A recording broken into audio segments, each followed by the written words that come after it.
So this was just a scrap cake that I decided to kind of practice on. I never cut a oval slash egg shape before, and I thought that I can kind of challenge myself. So I just baked this cake, and the release from the pan was really crappy, so that's why it looked like that. It's imperative for an artist to kind of challenge themselves on things that they don't normally do, and I normally don't cut cakes like this. Like I don't like carve cakes like this. The cakes I normally get are either round or square shaped or like a hexagon shape. So this was a challenge for me. Anytime I've ever sculpted anything, it's been basically out of modeling chocolate and Rice Krispie treats. So yeah, this was a big challenge for me. My egg shape didn't really come out very egg shapey. It was more like a narrow dome, and a little bit lopsided. A lot of it lopsided because after I finished the cake and it sat overnight, it totally collapsed on me. So if you are going to create this cake, make sure you create it with some inside structure. I was kind of being a bit lazy when I did it, and I was like, I don't really want to use all these tools to put in to this cake because it's just a practice cake. Um, like the buttercream, it was already old buttercream, so I was like, let me just go ahead and use this for something. And the fondant I had was a lot of leftover fondant I had from classes that I taught. So yeah, so everything I used was just kind of leftover, except for the isomalt and the rock candy and things like that. That I actually already had in a bag, and I made the isomalt from scratch, which you can see in the link below. I'll put a link of how I made the isomalt. I just followed the Craftsy recipe and steps to make the isomalt. So what I did also is when I had finally crumb coated this cake, it sat in the freezer for a whole day because I had a lot of things to do. So it was a little hard for me to kind of carve into it. That's why I was able to like put my hand on top of the cake and like push really hard inside. But again, like I said, you want to have some sort of dowel inside structure in your cake so it can all stay together. Because when my cake got soft finally, it just, slid right off of itself. And yeah, my cake went from frozen to super, super moist. And that's a big no-no in the cake world. So again, like I said, this was just a practice cake that I screwed up on a lot. So I know some things to do for next time. So like I said, this cake was a lot of firsts for me. It was my first oval slash egg-shaped cake, my first geode cake, where I was inserting geode crystals, aka rock candy or isomalt, inside of a cake when I have to cut into it. So it was my first time doing that. And I was pretty okay with the turnout. It didn't exactly come out the way I envisioned it. I think I should have planned it a little bit more and not rushed it as much because it was yeah, I don't know. By the time I got to the point, okay, so to put the rock candy in, you have to use tweezers because the space is so small, and I had to do one at a time. That took forever. So by the time I got to the outside geo part of it and putting the gold on, I just gave up. I was like, gosh, I'm so tired looking at this cake. After a while doing a project, when you kind of just want to see the end result, you just get frustrated. And I was kind of getting frustrated with it because of the like one by one rock candy and then some of them falling out and had to put back in. So, but I liked the idea of not just using all rock candy. I used some sprinkles made by Oh You're So Fancy, and I got to put like glitter ones in there, glitter sprinkles, and gold ones, and it kind of like made a little pop and made it look a little more special. So I liked that idea, which I would have never known the effect it would have looked like if I didn't do this practice cake.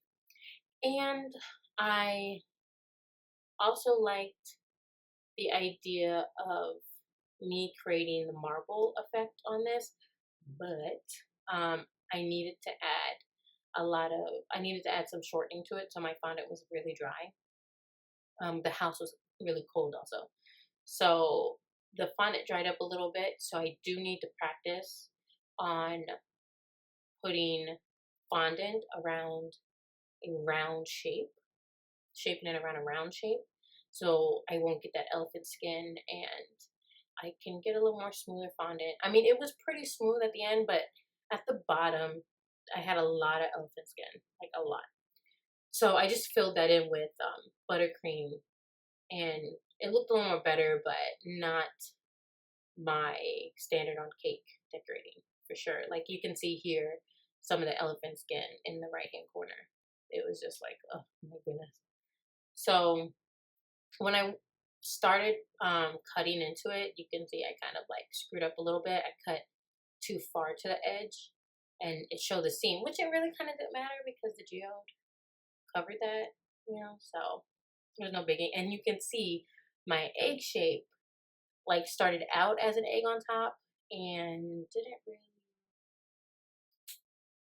finish being an egg on the bottom. Like I just kind of like was nervous that the cake was gonna fall over if I pointed it any more at the bottom. And you can see like the left side is a little more bulkier than the right side. So it was okay though. Like I said, it was my practice cake, and I was like, let me see if I can do this without a pan, because I know a lot of people use like the sphere pans. Not the sphere pans, but use the, football shaped pans and stuff like that. So note to self, go buy a football shaped pan next time I want to do an egg shape. Some of these are the rock candy that I colored on my own, and again, you can see a link. It's probably gonna be somewhere here on the screen or down below of how I made the rock candy. Not the rock candy. How I made my isomalt and how I colored my rock candy. So yeah, and then I used a lot of my isomalt and rock candy crystals to kind of cover up the bottom board of it. So yeah, and as you can see, like where the elephant skin was, it kind of looks like white splotches.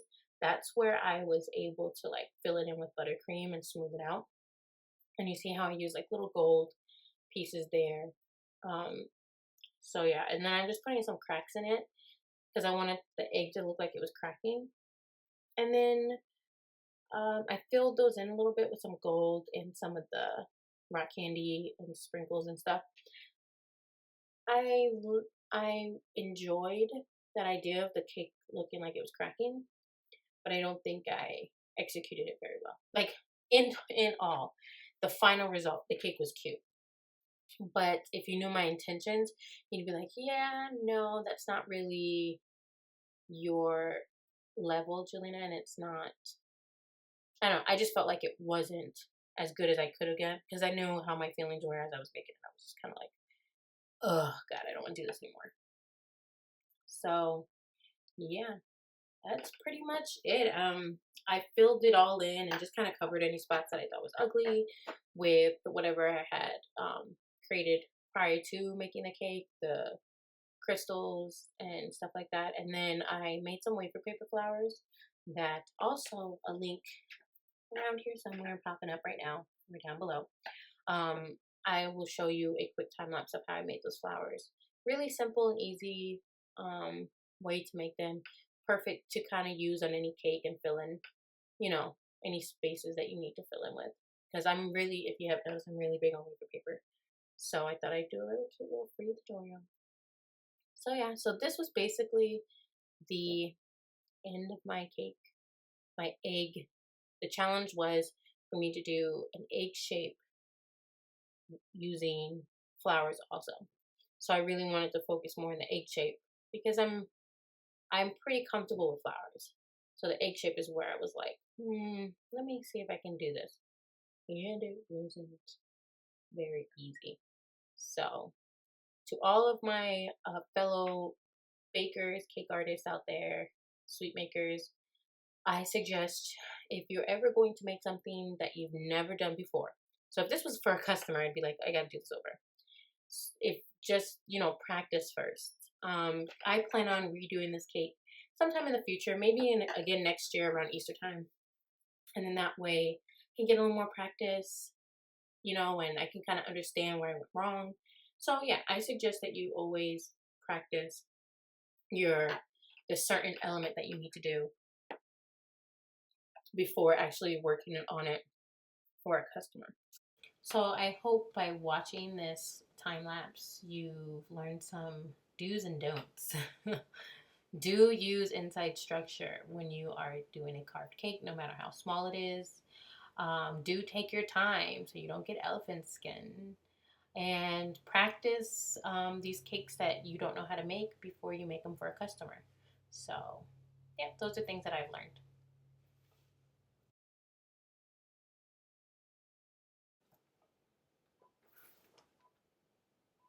Hey, thanks for watching. You can shop more of my exclusive tutorials at www.morecakeym.com. Be sure to hit that subscribe button to my channel for more badass edible art.